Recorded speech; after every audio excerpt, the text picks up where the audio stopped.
આપણે પ્રાકૃતિક ખેતીમાં છોડને કેવી રીતના મોટા કરવા તો જાણ્યું. એમાં રોગ જીવાત આવે તો શું કરવું? તો ફંગસની વાત પણ આપણે કહીએ કે ફૂગ આવે તો શું કરવાનું? ખાટી છાશ. હવે બીજા જીવ આવે તો શું કરવાનું? આના માટે બીજા ચૂસી આવતા હોય હે ને, અમુક ઈયળ આવતી હોય, આના માટે શું કરવું?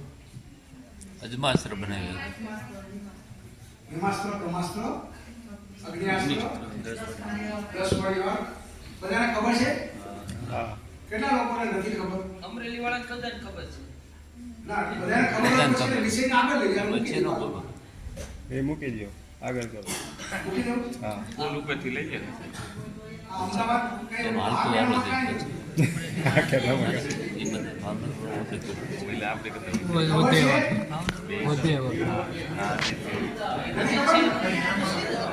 બીજું નથી બે અચ્છા. આપણે સમજાવીએ. અમરેલી વાળાને ખબર છે. તો અમરેલી વાળા તમને સમજાવી દેશે. બસ એમ રાખો. વાળી જાય ને તો એક પાંચ જણા એકને પકડી લેવાના. આ 40 જણા છે, આપણે 110 છે. તો બધે સમજાવી દીધું મેં તો. હું થોડી વાત કરું. 10 પોઈન્ટ કોલ કરે શું, શા માટે? તો પહેલા તો કીટક શું છે આ બધું તો તમે આમાંથી સમજો. પણ એની સિસ્ટમ કેવી રીતના છે, આ બધું જે પણ આપણે નુકસાન કરતા કીડા છે એ આપણા ખેતરમાં શા માટે આવે? શા માટે આવે? શરીરમાં રોગ પ્રતિકારક શક્તિ વધારે હોય તો નો આવે, ઓછું હોય તો આવે. આપણે જો વેક્યુલ જીવામૃત ને બધું આપતા હોય તો આ ખનિજ તત્વો એના શરીરમાં આવી જાય તો કોઈ રોગ આવે તો એની મેળે મેળે કંટ્રોલ થઈ જાય. હમણાં મેં કીધું કે આપણા 70-80 વર્ષના જૂના જે ડોહી ડોહલા છે એને કંઈ થતું જ નથી, કારણ કે એટલી બધી રોગ પ્રતિકારક શક્તિ છે. તો એને કંઈ શરદી ન થાય, તાવે ન આવે, માથું ન દુખે, ખાય એટલે સૂઈ જાય, સીધા ઊંઘ આવી જાય હે ને, વહેલા 4 વાગે ઉઠી જાય છે કે નહીં આવું? અને કોઈ વ્યસન નથી તોય કાંઈ નથી થતું. એવી રીતના આપણા છોડમાં પણ જો રોગ પ્રતિકારક શક્તિ આવે તો આવી કઈ જરૂર પડે નહીં. અમે ત્યાં અમારી વાડીએ બધા તૈયાર રાખીએ પણ બહુ જરૂર પડતી જ નથી. ક્યારેક ક્યારેક બહુ વાતાવરણ બગડ્યું હોય તો ક્યારેક એવો એટલે આવી શકે. તો શેના માટે આવે ખૂબ સમજીએ આપણે. જે પણ કીટક આપણા ખેતરમાં આવે છે ઈ એની મેળે આવે છે કે આપણે એને બોલાવીએ છીએ? બોલાવી આમંત્રણ આપી. શું કામ આમંત્રણ દેવું જોઈએ? હવે આપણે આમંત્રણ શું કામ દેવું જોઈએ?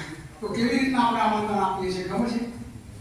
તમે જો જ્યારે આપણે યુરિયા નાખીએ છીએ ખેતરમાં યુરિયા નાખે ને એટલે 10 થી 15 દિવસે ચૂસી આવે. સાચી વાત કે નહીં? કેટલા લોકોને ખબર છે? પૂર્ણ આવે એટલે ચૂસી આવે. હવે એવું શા માટે આવે? પૂર્ણ આવે એટલે ચૂસિયા શા માટે આવે? એને ખાવું ભાવે એટલે આપણે એને આમંત્રણ આપ્યું.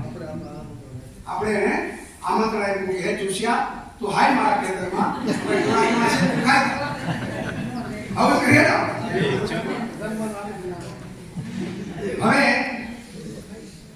સમજો આપણે વાડીએ ગયા, સાંજે 6 વાગે ગાય દોવા 5 વાગે જાય તો એકદમ વાડી શાંત છે અને જેવા ગાય દોવા ગયા તો મચ્છર આવે. એને કેમ ખબર પડે કે શાંતાબેન આવ્યા હવે મારે જાવું છે? આવે કે નહીં મચ્છર? ક્યાં ક્યાં ઉડતું નથી આવે ને કહી દે. એ મચ્છરને કેવી રીતના ખબર પડે? તો આપણા શરીરમાંથી એક સુગંધ આવતી હોય, વાસ આવતી હોય. એ મચ્છર 1 કિલોમીટરથી એને ગંધ આવે, આપણે નથી આવતી પણ મચ્છરને આવે.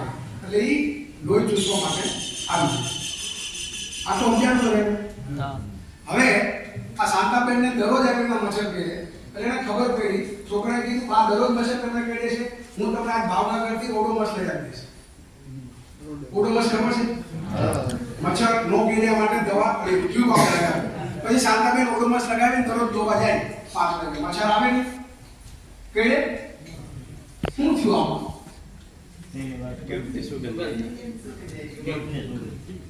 મચ્છરને જે ભાવતી હતી સુગંધ એને નથી ગમતી એવી સુગંધ છે.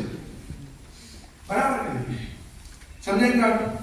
હવે આપણે ખબર છે કે પૂર્ણપ ચાલુ થઈ છે અને ચૂસી આવવાના છે.